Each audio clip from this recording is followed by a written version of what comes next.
Muy bien. Buenas noches. Bienvenidas y bienvenidos a este encuentro con el equipo artístico de Lady Anne, el espectáculo que venimos ofreciendo en esta sala José Luis Alonso del Teatro de la Abadía y que todavía estará en escena hasta el próximo domingo.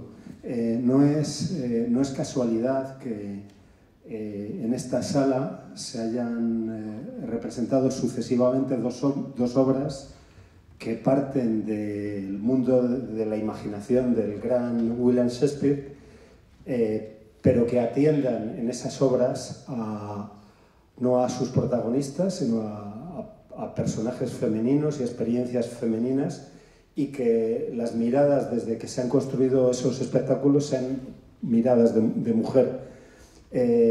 Nos acompañan las creadoras de este Lady Anne, que como sabéis parte del Ricardo III y atiende a un personaje secundario que habría podido ser protagonista de una tragedia que se habría podido titular Lady Anne.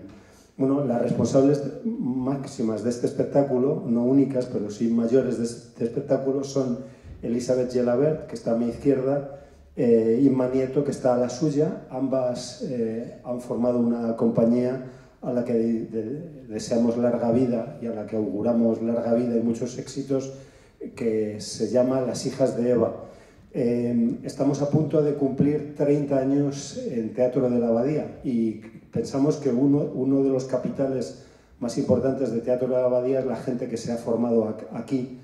Creo que el Teatro de la Abadía no solo ha ofrecido grandes noches de teatro, sino que ha formado a personas, a creadores, y que han sido capaces de dar grandes noches de teatro en todos los escenarios de España. Inma y Elisabeth coincidieron en el proceso de formación y construcción del espectáculo original de Teatro de la Abadía, Entre Meses, un espectáculo del año 96, y se reencontraron en ese mismo espectáculo en 2014. Pero además han hecho aquí muchas cosas juntas y en compañía de otros. Ambas intervinieron en Rey Lear, en El Rey se muere y en Terrorismo.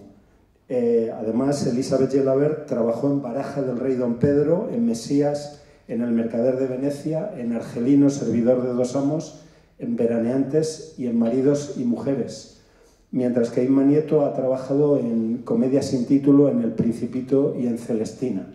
Es decir, son historia de la Abadía y son presente de la Abadía, y además han sido mujeres muy generosas que nos siguen asistiendo en los procesos de formación de otros creadores. De este Lady Anne, a Inma corresponde el texto y la dirección, así como la interpretación de ese director de escena y de Ricardo III, y Elisabeth, su cómplice en esta historia, representa a la actriz y a Lady Anne. Además, las han acompañado personas también con historia en esta casa. Pedro Yagüe, en Las Fantásticas Luces, Javier Almela, en el muy interesante Espacio Sonoro, y Elena Martínez, que anda por ahí en la producción. Ellas son las hijas de Eva y con ellas vamos a conversar. Y además tenemos la suerte y el honor de que está junto a nosotros Cristina Oñoro, profesora de la Complutense, investigadora, teatrera y escritora, entre otros textos interesantísimos, de uno que muchas y muchos seguro que habéis leído, y quienes no lo habéis hecho todavía, pues os aconsejo que lo hagáis cuanto antes. Las que faltaban, un libro ambicioso, porque pretende ser de algún modo una historia del mundo, ¿no? Pero es una historia del mundo que intenta atender a esas experiencias femeninas que una y otra vez han estado precisamente en la sombra, han estado soterradas, y creo que eso basta para justificar su presencia aquí. Y creo que es adecuado que ofrezcamos a Cristina la posibilidad de hacer un primer comentario del espectáculo que ella ha visto, un comentario de aquello que le puede haber interesado, y que haga caso la primera pregunta o las primeras preguntas a Inma y a Elisabeth. Gracias, Cristina, por acompañarnos. Bueno, pues muchísimas gracias, Juan, por tus palabras, y gracias a Elizabeth y a Inma también por la posibilidad de acompañaros en este encuentro con el público, de un montaje que me ha encantado de corazón. Cuando me invitó Juan a venir a ver la obra, pues tampoco sabía muy bien lo que me iba a encontrar, y después de ver la obra, pues realmente da en el centro de la diana de muchas de mis preocupaciones y de objetos de reflexión. Me ha hecho además volver sobre Ricardo III, he vuelto a la obra, eso me ha gustado mucho también, que es una experiencia, un viaje de ida y vuelta en el texto de Shakespeare, y también a ver lo que había dicho Harold Bloom sobre Ricardo III, ¿no? Con algunas ideas. Y mi primera pregunta pues va a ir un poco en la dirección de un comentario que él hace, y es que Bloom plantea que esta obra es la pesadilla de cualquier actriz. Es lo que dice Harold Bloom, ¿no?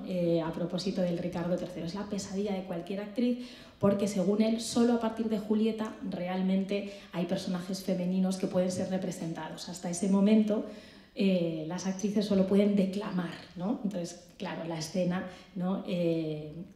Con la que partís pues resuena, ¿no? En esta idea. Y la pregunta va un poco para las dos, como actriz y también como creadora.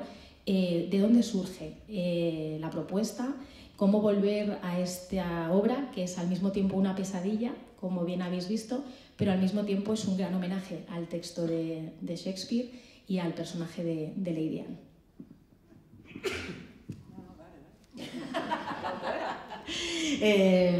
Bueno, me ha encantado lo de la pesadilla, porque yo creo que también partimos de ahí un poco. Bueno, yo creo que surge de la necesidad de mirar hacia atrás con una mirada femenina, ¿no? De dinamitar un poco, con perdón, la historia, ¿no? Y reubicar las piezas y colocar a la mujer en el centro y ver qué pasa, ¿no? Es verdad, reflexionaba ahora lo que comentas de es una pesadilla para cualquier actriz. Es muy curioso porque en ese momento no había actriz que se pudiera subir al escenario, ¿no? Entonces los papeles femeninos lo hacían hombres jóvenes y bueno, y estaba prohibido que las mujeres subieran al escenario, como también no podían hacer un montón de cosas, evidentemente no podían hacer casi nada, ¿no? Entonces, pues sí, yo creo que surge de la necesidad de mirar hacia atrás, de mirar al pasado, de hacer un homenaje y enganchar impulso para ofrecer hacia el futuro, ¿no? En este momento tan maravilloso que estamos haciendo, que están cambiando tantas cosas y tan rápido, ¿no? Bueno, pues impulsarnos más y cambiar más y ver lo que queda. Eso es lo que... yo creo que el pasado es un gran generador y creo que Shakespeare es único y universal, o sea. Y por otro lado, la idea de formar una compañía entre las dos también, y generar un primer proyecto, le dábamos muchas vueltas a qué, ¿no? De qué vamos a hablar, de qué vamos a contar, qué texto, algo que ya está hecho. Y bueno, en que fuera Shakespeare enseguida estuvimos las dos súper de acuerdo porque a las dos nos gusta. Y bueno, yo he hecho estas funciones, además hice Tito Andrónico. He tenido la suerte de hacer varios papeles, como 4, de Shakespeare.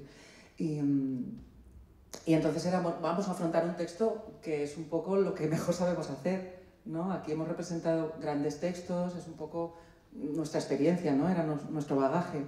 Y pues partir desde ahí es como, bueno, esto lo tenemos ya ganado, vamos a agarrar este buen texto y luego lo que pasa es que llegó la cabeza de Inma y lo voló todo y creo esta dramaturgia y la figura de esta actriz que llega tarde y que le pasan estas cosas con ese personaje, ¿no? Que le habla, que se le aparece, que tiene esa historia.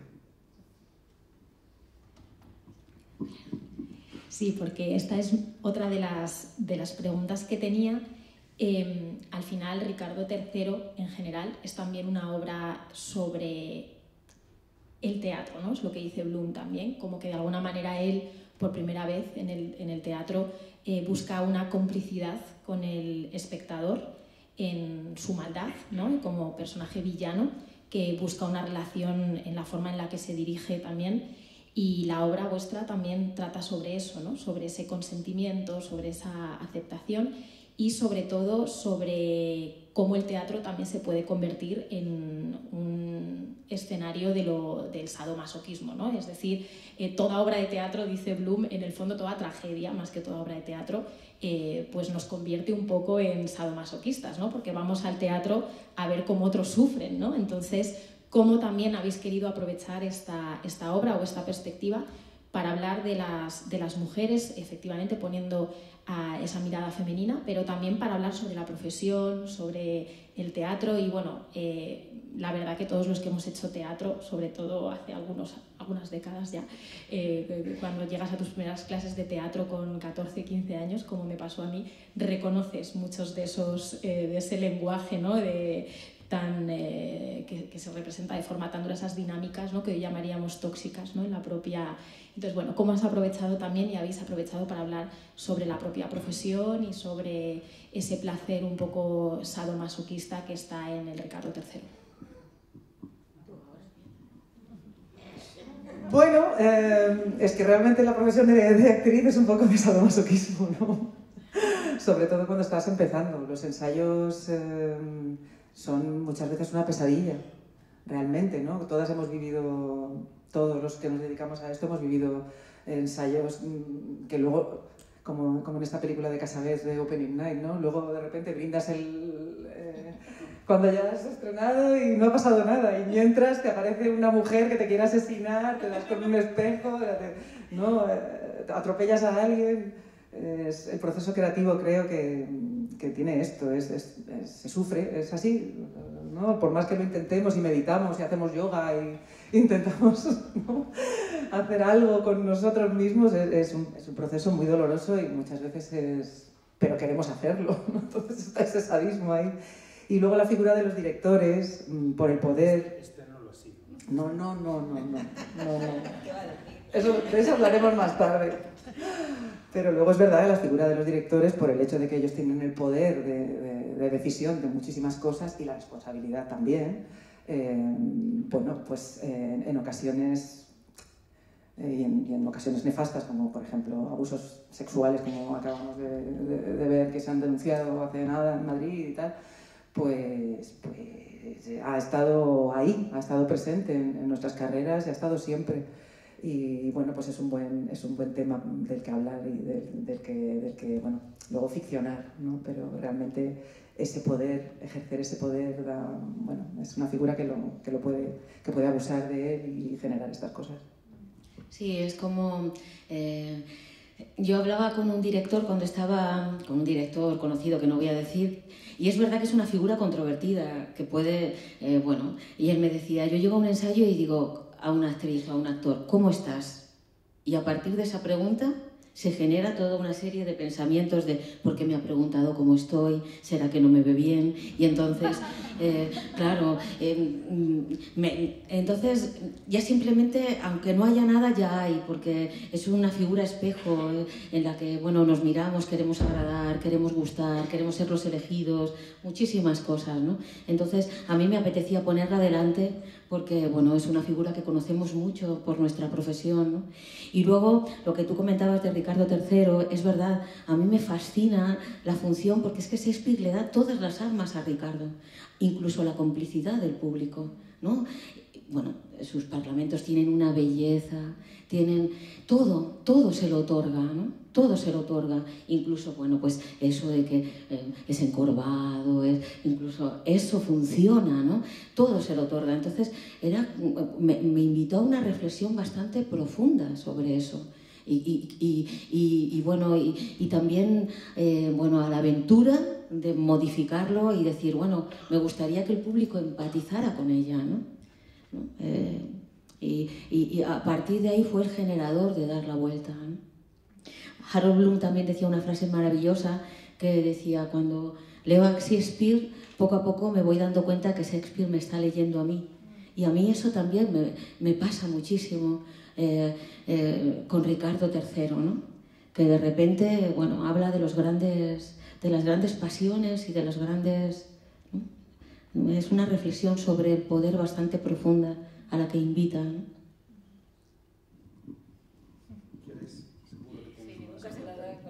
No, hombre, porque el público también querrá una más. Sí, a mí me ha gustado mucho también ese aspecto de que el monstruo que habla bien, ¿no? O sea, Ricardo III es el monstruo con esos atributos que le pone el propio Shakespeare y que parece que no fueron tales. He leído también algunas investigaciones actuales que al parecer como mucho tuvo un hombro más subido que el otro. No sé si lo dice el propio Harold Bloom, todo lo demás es ficción, pero tiene algo que me interesa mucho, que es que tiene un poder de seducción con las palabras, ¿no? Y eso, claro, en un ejercicio como el de ensayar, también las palabras en escena, y por eso me parece es un malo que habla bien, ¿no? Y en eso es nuestro contemporáneo, ¿no? Por eso también creo que habéis empleado muy bien toda esa parte de la seducción de la retórica, que tiene una situación como la del ensayo, pero que, como bien dices, es la de cualquier situación, relación de poder. Puede ser la del profesor, puede ser incluso la de la terapia, puede ser la de, ¿no? Hay una relación que juega con las palabras, ¿no? Sí, exactamente. Eli lo dice en la obra, dice, venga ya, bellas palabras que confunden. Ahora me viene también Chirves con La buena letra, que dice al final, la buena letra, igual no lo digo bien, pero más o menos la buena letra es el disfraz de las mentiras, ¿no? Hay una reflexión, es verdad, sobre el fondo, la forma, la belleza. ¿Qué es la belleza? ¿Qué es la seducción? ¿Qué funciona? ¿No? Y el poder, ¿no? Y bueno, sí.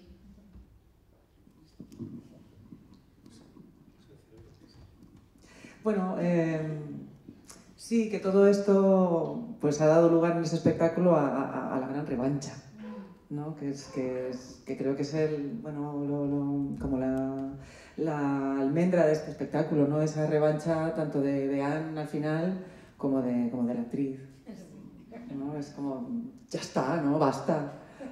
Aunque no sea un final feliz, aunque no sea un final justo, ¿no? Que tampoco lo es, ni sea el ideal, pero es como, ya, hasta ya, dejadnos tranquilas. Muy bien. Sí, ya habéis dicho cosas muy interesantes y seguro que vais a hacerlo, vais a continuar haciéndolo a partir de las preguntas y comentarios de quienes nos acompañéis esta noche. Entonces es vuestro momento para hacer algún comentario o alguna pregunta, ¿no? También a Cristina. Ahí hay una pregunta.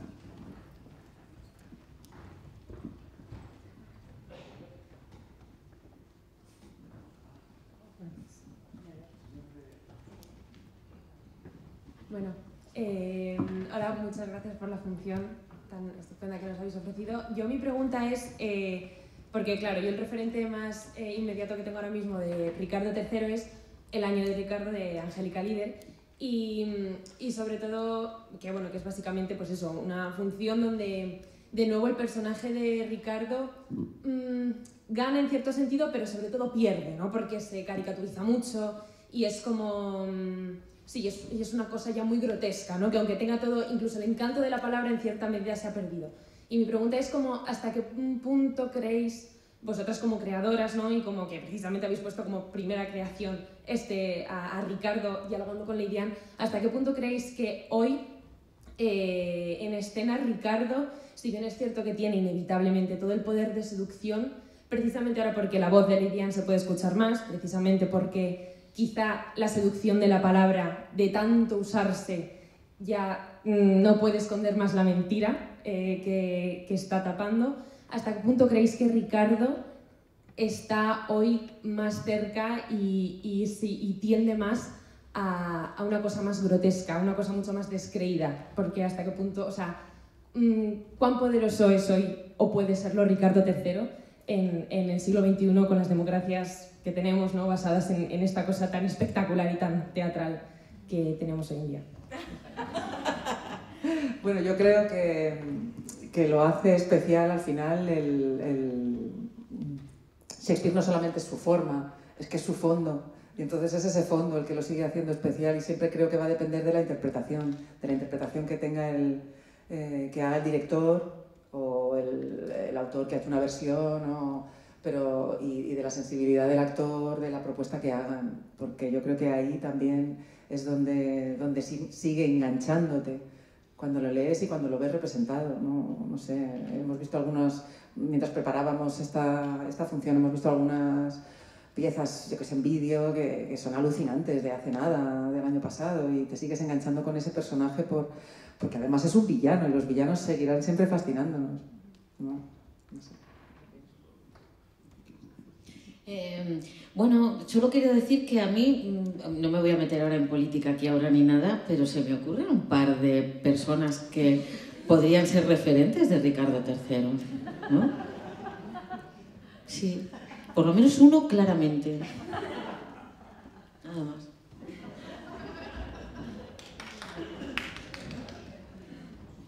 Hola, buenas noches. Muchas gracias por esa propuesta tan original que nos habéis mostrado.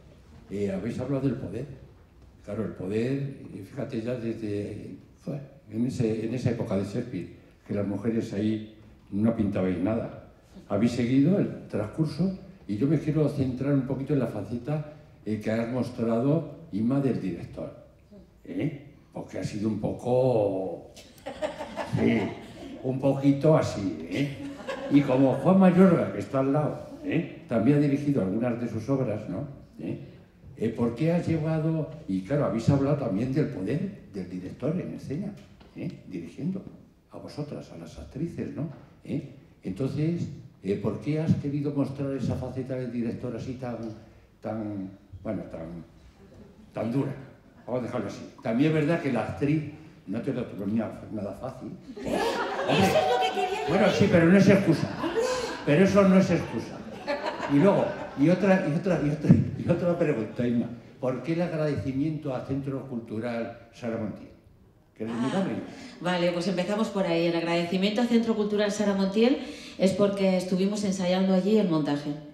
Y este es un montaje que hemos ensayado durante un año, pero como teníamos otros trabajos, hemos ido parcelando los ensayos, ¿no? Entonces, cada vez que volvíamos y decíamos, ¿nos dejáis el teatro? Decían, pero...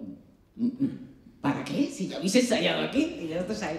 Entonces, es un equipo maravilloso, que bueno, que están nombrados además allí uno por uno, que nos han arropado, asistido, nos sonreían cada día. A veces íbamos diciendo, esto es una maravilla, y había días que decíamos, madre mía. Entonces, bueno, fueron familia, y el Centro Cultural Sara Montiel fue familia. Y bueno, desde aquí yo creo que también los centros culturales y los centros culturales de barrio hacen una labor muy buena para el teatro. Primero porque, bueno, allí se hace teatro y se reciben clases, y luego porque acogen compañías. Y ahora los presupuestos no son tan... Entonces necesitamos que nos acojan públicamente.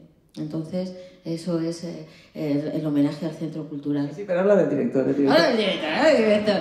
Bueno, ¿que por qué? Bueno, pues digamos que es un sueño.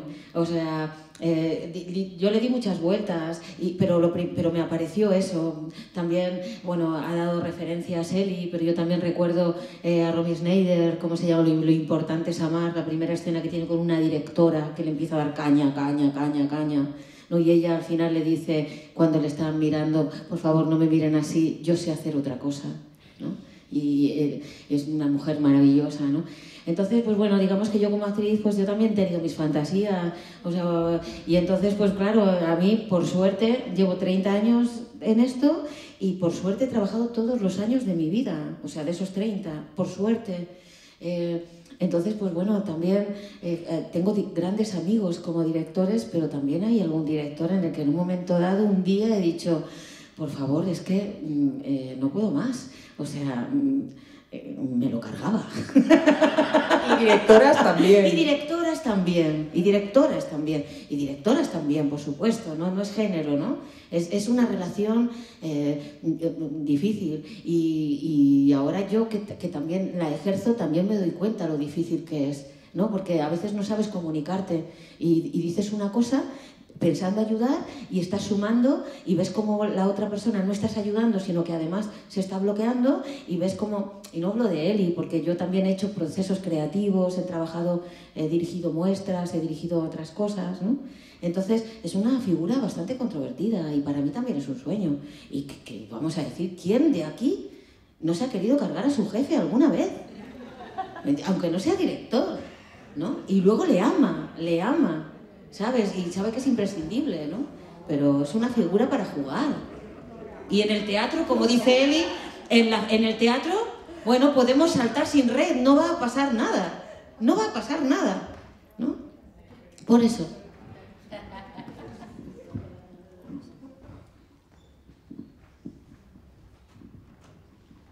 Buenas, mi pregunta es para Irma.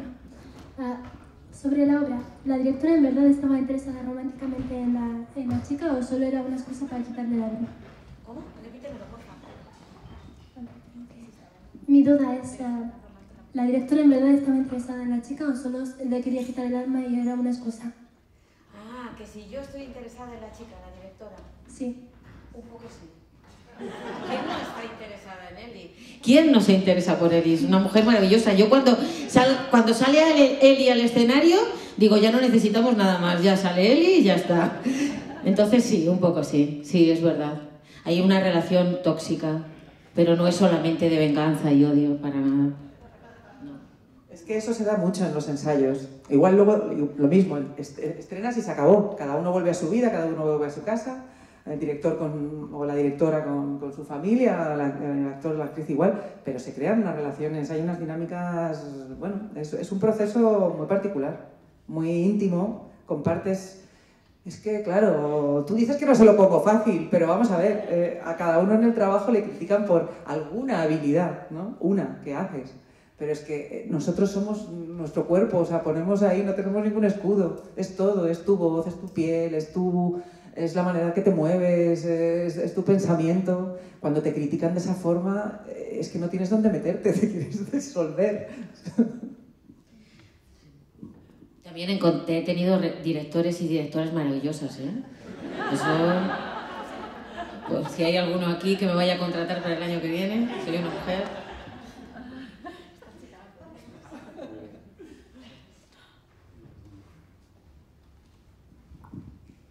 Hola, buenas noches. Muchísimas gracias, Eli y Inma, por esta obra. Nos ha encantado. Venimos un pequeño grupo del CEPA Joaquín Sorolla.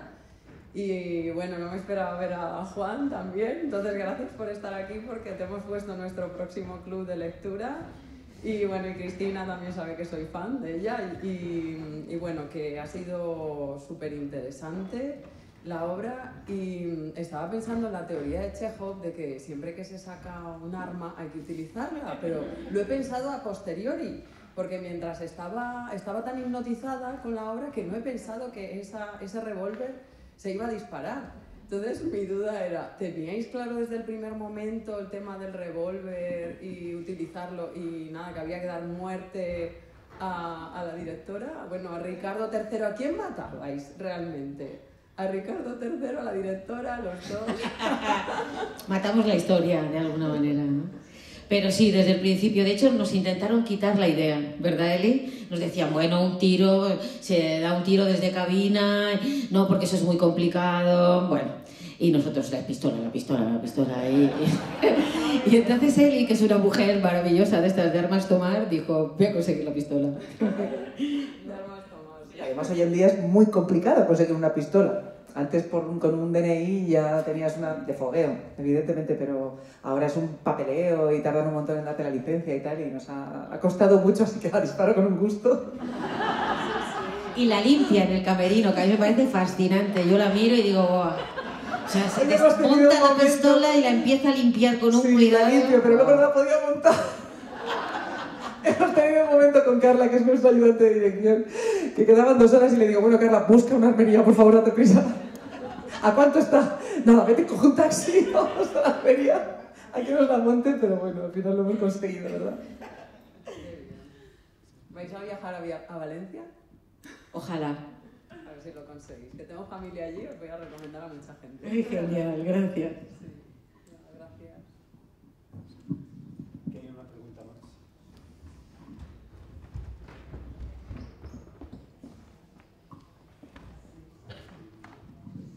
Bueno, me ha encantado la función, muchísimas gracias. Aquí.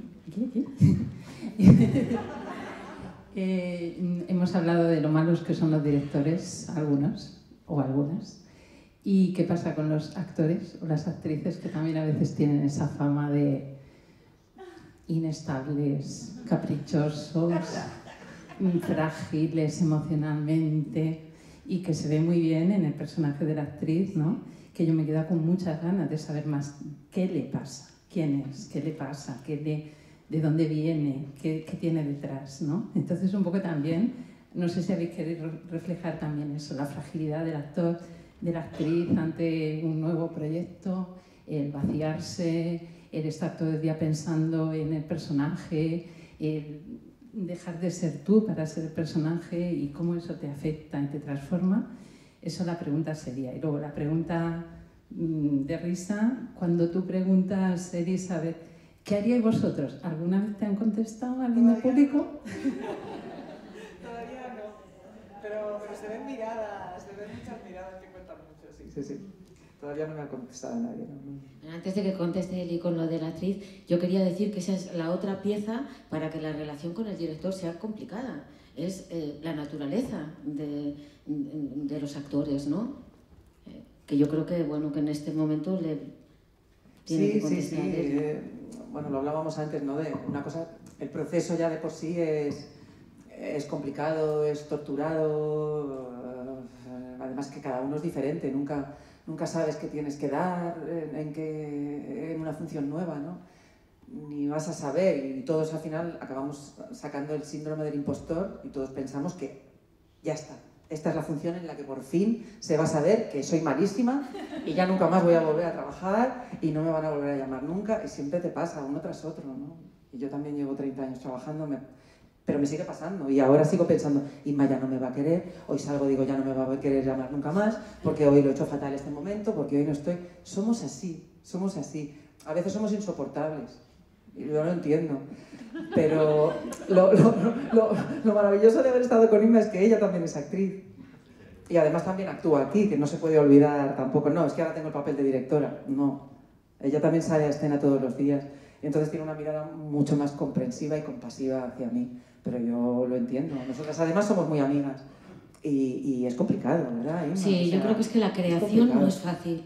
O sea, pero en general, o sea, creo que es necesaria, pero no es fácil enfrentarse a uno mismo y enfrentarse, bueno, a un papel en blanco, a un lienzo en blanco, a dar vida a un personaje por primera vez. Es que la creación no es fácil, y alrededor de la creación pues surgen, es muy satisfactoria, en un momento dado disfrutas muchísimo, engancha mucho, pero no es fácil.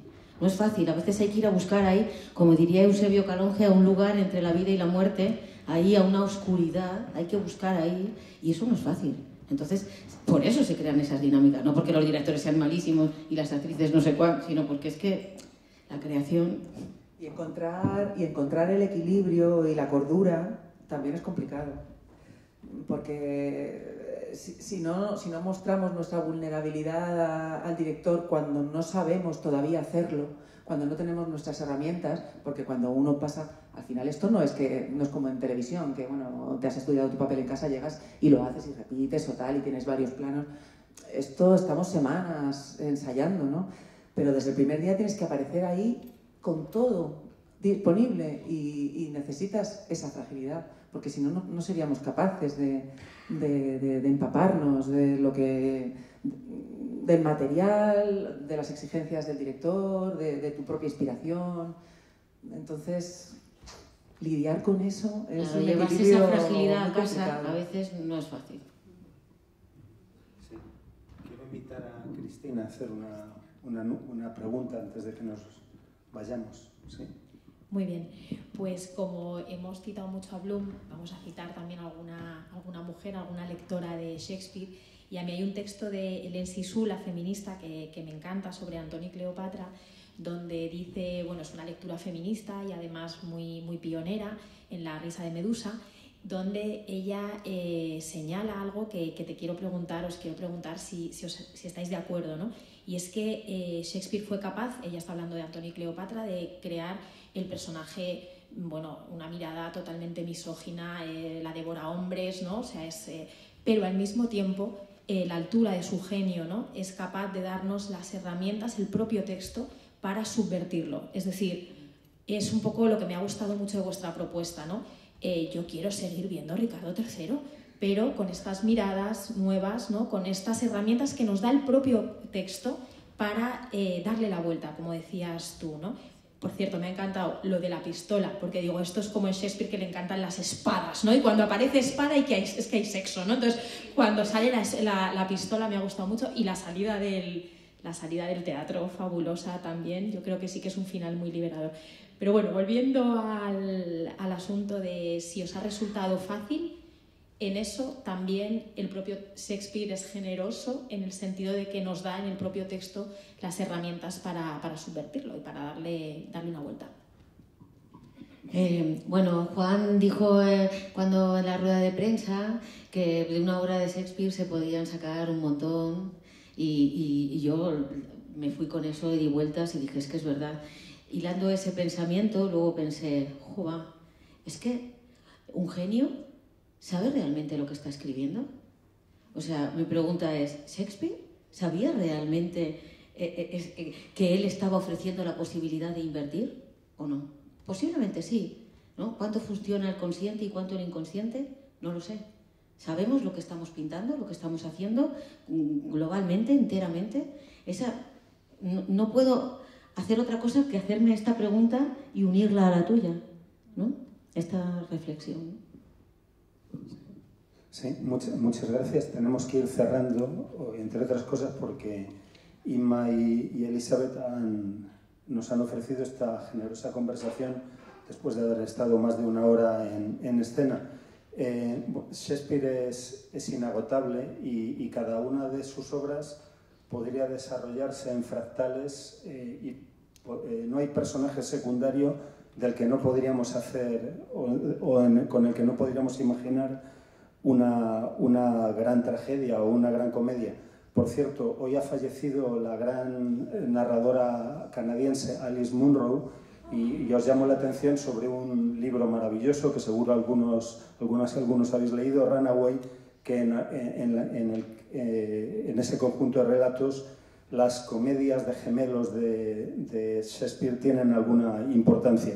Bueno, yo creo que quiero aprovechar la ocasión para agradecer esta excelente experiencia teatral que nos han ofrecido Inma y Elizabeth. Desde el momento en que vemos salir a Elizabeth, ya sentimos que va a ocurrir algo importante. Creo que es un espectáculo sobre el teatro, sobre el arte del actor, y la conversación lo ha probado. Pero creo que también para todos, incluso para los menos interesados en el teatro, creo que se trata de una obra sobre poder y violencia, ¿no? Y eso nos importa a todos, nos importa a todos, a todas y a todos. Siempre me ha llamado la atención que en alemán la palabra para designar, para nombrar el poder, y la palabra para designar violencia son la misma, Gewalt, ¿no? Me importa eso, es decir, en alemán no hay violencia y poder, ni violence y power, ni violence y pouvoir, sino que hay una sola palabra para designar ambas fuerzas.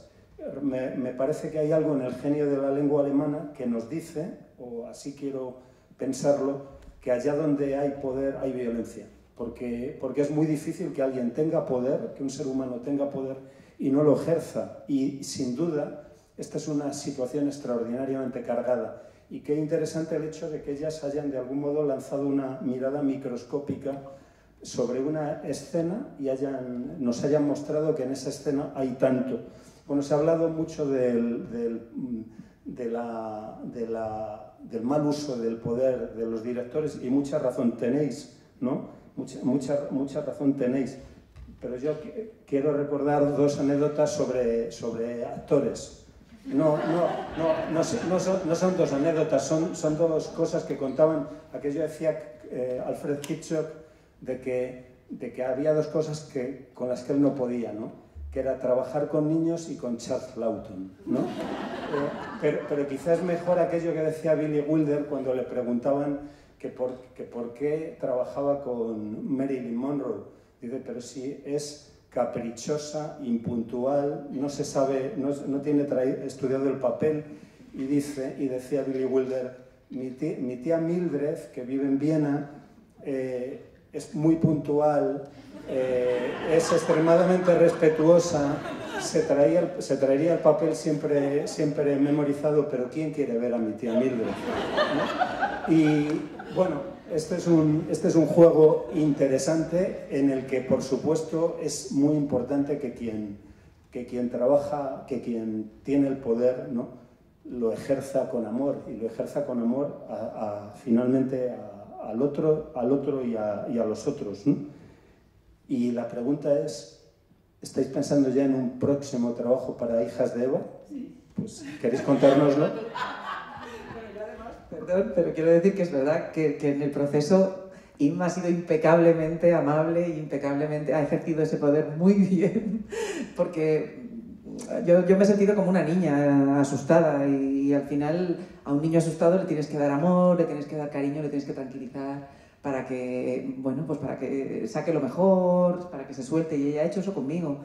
Ha sido a base de confianza, de poco a poco, de plantar semillas, de no insistir, de no verla agobiada, de amor, respeto, mucho respeto hacia mi instrumento y hacia mi manera de trabajar, y yo ya lo he dicho varias veces, pero yo no quiero trabajar con nadie más, así que venga. Es una declaración de amor, me voy a tener que casar con ella o algo así, no sé cómo vamos a hacer.